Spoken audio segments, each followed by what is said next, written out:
Hi guys, कैसे हैं? अच्छे होंगे। बिल्कुल आप लोग मस्त होंगे। चलिए, आपके एग्ज़ाम तैयारी बहुत अच्छे जा रहे होंगे। तो चलिए, उम्मीद है। चलिए दोस्तों, आप लोग के लिए लेकर आ गए हैं आज एजुकेशन लिमिटेड पटना, जिसके डॉक्टर एस के झा सर के द्वारा जो प्रश्न करवाए जाते हैं बिहार पुलिस का लास्ट 9 नए न्यू सिलेबस में 9th और 10th का लेवल पर जो प्रश्न पूछे जाएंगे वही प्रश्न लेकर आए गए, जिसमें देखेंगे वन लाइनर का महाकुंभ मैराथन देखेंगे इस वीडियो में।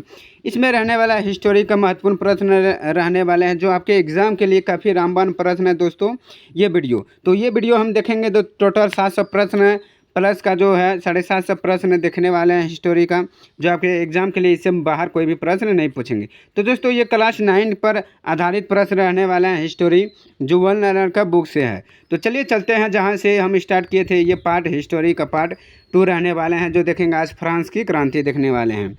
इससे पहले हम वीडियो भी बना चुके हैं हिस्टोरी का पार्ट 1, जाकर देख सकते हैं। नहीं देखे तो इसका लिंक भी नीचे दिया गया है। तो चलिए आज देखने वाले हैं फ्रांस की क्रांति का महत्वपूर्ण प्रश्न, जो एग्जाम के लिए काफ़ी अति रामबाण प्रश्न है। दोस्तों आपसे रिक्वेस्ट है कि ये वीडियो को शुरू से अंत तक जरूर देखें बिना स्किप के साथ, और अपने दोस्तों के साथ शेयर जरूर कीजिए और वीडियो को शुरू से अंत तक पूरा वॉच कीजिए। चलिए बिना देरी के साथ प्रश्न में बढ़ते हैं। प्रश्न है कि फ्रांस की क्रांति देखने वाले हैं दोस्तों। तो दोस्तों सबसे पहले ये जानकारी लेना चाहिए कि फ्रांस की क्रांति कब हुई। तो दोस्तों फ्रांस की जो क्रांति हुई थी वो कब हुआ था? 1789 ईस्वी में हुआ था दोस्तों। कब हुआ था फ्रांस की क्रांति? 1789 में। चलिए अब प्रश्न और बढ़ते हैं। यहाँ से छोटा हुआ प्रश्न था आपका। तो लुई 16वां किस वर्ष फ्रांस की गद्दी पर बैठा? तो लुई 16वां किस वर्ष फ्रांस की गद्दी पर बैठा? तो 1774 ईस्वी में जो है लुई 16वां जो है ये फ्रांस की गद्दी पर बैठा दोस्तों। इसी के चलते से फ्रांस के इतना महाविनाशक जो क्रांति हुई, युद्ध हुआ, यही लुई 16वां के चलते। अगली प्रश्न है कि किस शासक ने कहा मैं ही राज हूँ, यानी आई एम द स्टेट? किस शासक ने कहा? तो लुई कौन किया? 14वां ने बोला कि मैं ही राज हूँ दोस्तों ये लुई 14वां जो इसका जो शासन काल कब था? तो ये 1656 से लेकर तो दोस्तों 1715 तक ये लुई 14वां का शासनकाल रहा। अगले प्रश्न को बढ़ते हैं। तो लुई 14वां का जो शासनकाल था दोस्तों वो था कितना? 1643 से लेकर 1715 तक जो इसका लुई 16वां का शासनकाल था। तो ये आने के बाद इसके बाद ये आया तो दोस्तों इसने जो लुई 14वां था ये ही बोला था मैं ही राज हूँ। अगले प्रश्न को बढ़ते हैं कि गौरवपूर्व क्रांति की घटना इंग्लैंड में कब घटी? कौन? गौरवपूर्व क्रांति घटना। तो 1688 ईस्वी में ये घटना घटी थी, गौरवपूर्ण क्रांति। इंग्लैंड में संसदीय सुधार अधिनियम कब पारित हुआ? तो 1832 में पारित हुआ था इंग्लैंड में संसदीय सुधार अधिनियम। स्वतंत्रता, समानता तथा बंधुत्व का नारा किस क्रांति से संबंधित है? तो फ्रांसीसी क्रांति से संबंधित है। कौन? स्वतंत्रता, बंधुत्व और समानता। तो ये किस क्रांति से? तो फ्रांस की क्रांति से संबंधित है। अगले प्रश्न को बढ़ते हैं। 1856 में हुई पेरिस की संधि प्रमुख प्रावधान थे साइबेरिया की स्वतंत्रता को स्वीकार करना। तो दोस्तों प्रश्न है कि 1856 में हुई जो संधि थी उसका प्रावधान क्या था? तो साइबेरिया की स्वतंत्रता को स्वीकार करना। तो पेरिस संधि कब हुई दोस्तों? तो ये 1856 में हुआ। तो ये भी प्रश्न बनते हैं।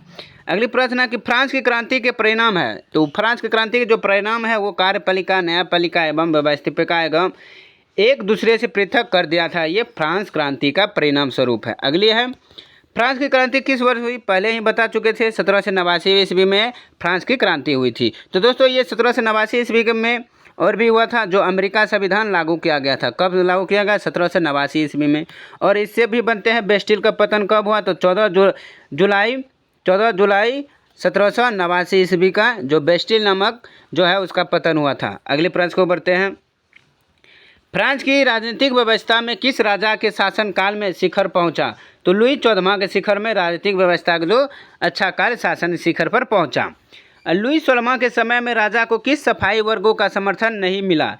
तो फ्यूडल लॉर्ड्स के जो है शासनकाल में सफाई वर्गों का समर्थन नहीं मिला। अगली है फ्रांस में पार्ले में नामक संस्था का क्या उद्देश्य था?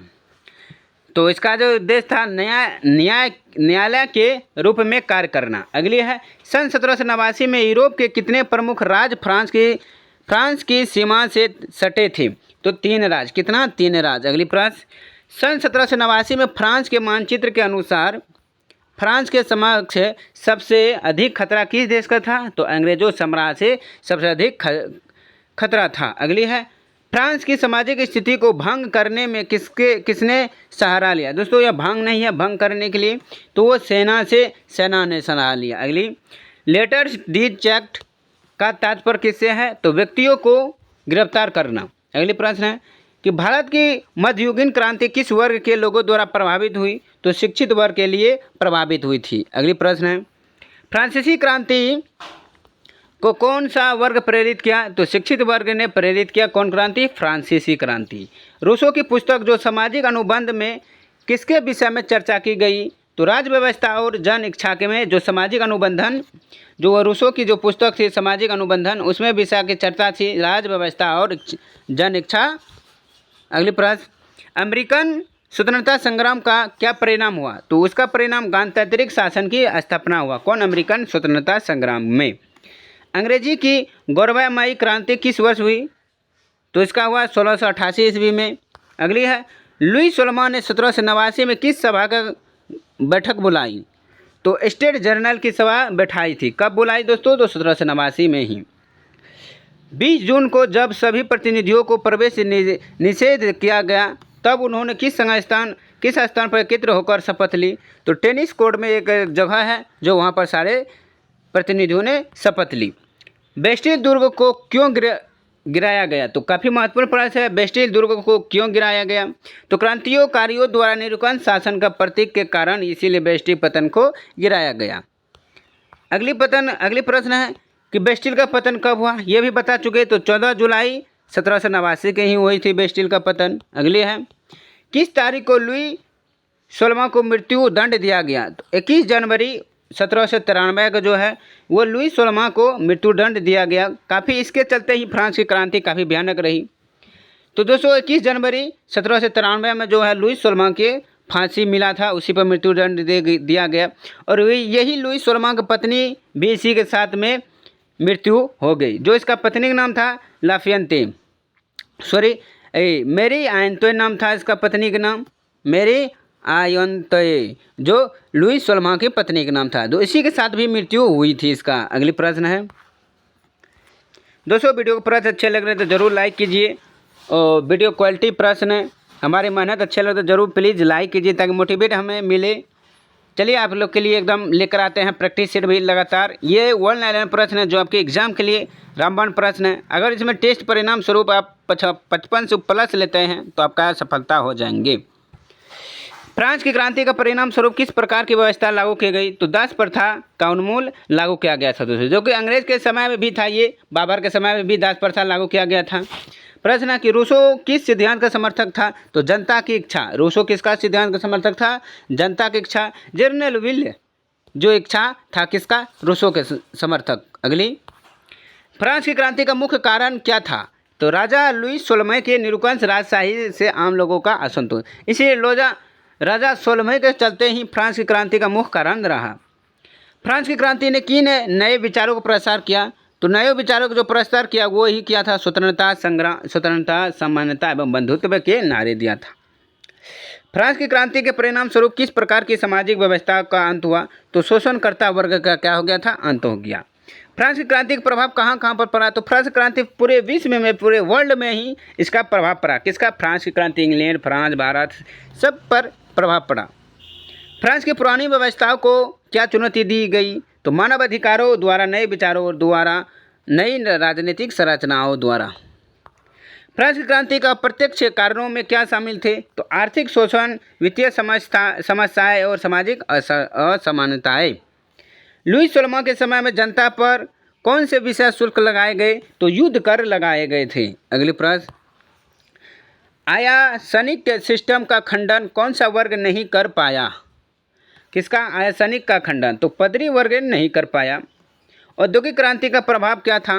तो श्रमिक अशांति, मजदूरों की अशांति का औद्योगिक क्रांति का प्रभाव था। अगले प्रश्न को बढ़ते हैं दोस्तों, व्यक्तिगत एवं धार्मिक कारणों में से कौन सा कारण नहीं है? तो व्यक्तियों को बोलने और लिखने की स्वतंत्रता। फ्रांस में कितने प्रकार की कानून प्रथा लागू थी? तो 400 कानून प्रथा लागू थी फ्रांस में। अगले प्रश्न और बढ़ते हैं दोस्तों, फ्रांस की क्रांति को किसने नेतृत्व किया? तो सियन और उसके सहयोगी ने फ्रांस की क्रांति का नेतृत्व किया। अगली प्रश्न है, मोंटेस्क्यू की पुस्तक का नाम क्या है? तो द स्पिरिट ऑफ लॉज। अगली प्रश्न, फ्रांसीसी क्रांति में बुद्धिजीविताओं का योगदान किस प्रकार का था? तो बौद्धिक आदर्शों का शुद्धिकरण। मोंटेस्क्यू के अनुसार सरकार के कितने अंग होते हैं? तो 3 अंग होते हैं दोस्तों। अगली प्रश्न को बढ़ते हैं। अगले प्रश्न है, फ्रांस में 1789 ईस्वी में किस राजा को धन की आवश्यकता हुई? तो लुई 16वां को ही धन की आवश्यकता हुई थी। अगली है, स्टेट जनरल में प्रथम और द्वितीय स्टेट के कितने प्रतिनिधि थे? तो 300 प्रतिनिधि थे दोस्तों। तृतीय स्टेट ने किसका आधार बनाकर मत देने का अधिकार मांगा? तो लोकतांत्रिक सिद्धांत का अधिकार मांगा। अगली है, टेनिस कोड में किसने अपनी सभा को नेशनल असेंबली घोषित किया? तो तृतीय स्टेट में के अंतर्गत। अगली है, टेनिस कोड सभा में किस स्टेट के लोगों ने भाग लिया था? तो तृतीय स्टेट के ही लोगों ने भाग लिए थे। कौन? टेनिस कोड सभा में। अगले प्रश्न को बढ़ते हैं दोस्तों। टेनिस कोड शपथ का महत्व क्या था? तो ये नया संविधान तैयार करना, इसीलिए टेनिस कोड शपथ का महत्व है। अगली प्रश्न है कि बेस्टिल दुर्ग का पतन किस वर्ष था? तो ये 1789 में ही हुआ था दोस्तों, जो गिराया गया था। अगली प्रश्न, बेस्टिल के पतन के बाद किस राजा का शासन समाप्त हुआ? तो लुई 16वां का राजा क्या हुआ? समाप्त हो गया था। किसका? बेस्टिल के पतन के बाद। अगली है, किस दिन को फ्रांस का स्वतंत्रता दिवस मनाया जाता है? तो 14 जुलाई 1789 को फ्रांस की स्वतंत्रता दिवस मनाया जाता है। फ्रांस के किस वर्ग को संपत्ति रखने का अधिकार दिया गया? तो मध्य वर्ग को संपत्ति रखने का अधिकार दिया गया। अगली है, फ्रांस की राज्य क्रांति का प्रमुख कारण क्या था? तो राजाओं की निरकुशलता यानी असंतोष विचारों का अत्याचार के लिए प्रमुख कारण था। फ्रांस की क्रांति का कौन सा महत्वपूर्ण कानूनी परिवर्तन था? तो राजाओं का अधिकार समाप्त करना। अगली, किस वर्ष फ्रांस में नया संविधान लागू किया गया? तो 1795 ईस्वी में फ्रांस में नया संविधान लागू किया गया। नेपोलियन बोनापार्ट ने फ्रांस के गणराज्य को कब स्थापित किया? तो 1804 ईस्वी में गणराज्य फ्रांस को स्थापित किया। कौन? नेपोलियन बोनापार्ट ने। फ्रांस की क्रांति के समय जनता को कितने साल की उम्र में वोट देने का अधिकार मिला? तो 21 साल की उम्र में। फ्रांस की क्रांति ने नागरिकों के किस अधिकार को पहली बार स्थायित्व प्रदान किया? तो मौलिक अधिकार को। अगली प्रश्न को बढ़ते हैं दोस्तों। तो अगली प्रश्न है कि फ्रांस की क्रांति के परिणाम स्वरूप कौन सा नया संगठन गठित हुआ? तो राष्ट्रीय सम्मेलन का नया संगठन गठित हुआ फ्रांस की क्रांति के परिणाम स्वरूप। फ्रांस की क्रांति का किस पर प्रत्यक्ष व्यापारी प्रभाव पड़ा? तो इंग्लैंड में पड़ा। कहाँ? इंग्लैंड। बस्तर प्रथा का किस वर्ष में उन्मूलन किया गया? बस्तर प्रथा का तो वो 1794 ईस्वी में उन्मूलन किया गया। फ्रांस की क्रांति के दौरान किन संगठन का गठन महिलाओं ने किया? तो society of revolutionary and Republican women. अगली, फ्रांस की क्रांति का प्रभाव केवल फ्रांस पर ही नहीं बल्कि किस अन्य देश पर भी पड़ा? तो इटली पर भी पड़ा था फ्रांस की क्रांति, यानी पूरे विश्व भर में भी फ्रांस की क्रांति का प्रभाव पड़ा। 1789 ईस्वी में नेशनल असेंबली का गठन किसने किया? 1789 में नेशनल असेंबली का गठन तो मध्य वर्ग के द्वारा किया गया। तो नेशनल असेंबली का गठन कब हुआ? 1789 में। किसने किया था? किसके द्वारा? तो मध्य वर्ग के द्वारा। ये भी प्रश्न काफ़ी महत्वपूर्ण है। अगली है कि वोल्टेयर क्या था? तो वोल्टेयर एक लेखक और दार्शनिक भी था। क्या था? दार्शनिक भी था। कौन? वोल्टेयर। याद रखिएगा। अगली प्रश्न है, फ्रांस की क्रांति के परिणामों का उल्लेख करें। तो इनसे फ्रांस में राजशाही को समाप्त कर दिया और लोकतंत्र का क्या किया था? स्थापना किया था। यही फ्रांस के परिणाम स्वरूप है। अगली प्रश्न को बढ़ते हैं। अब अध्याय दूसरा चल देते हैं, विश्व युद्धों का इतिहास। दोस्तों विश्व युद्धों का इतिहास चल देते हैं, जो विश्व युद्ध हुआ था। तो सबसे पहले विश्व युद्ध कब हुआ दोस्तों? तो 1914 से लेकर कब तक चला? एकदम 18 तक चला, पूरा भयंकर।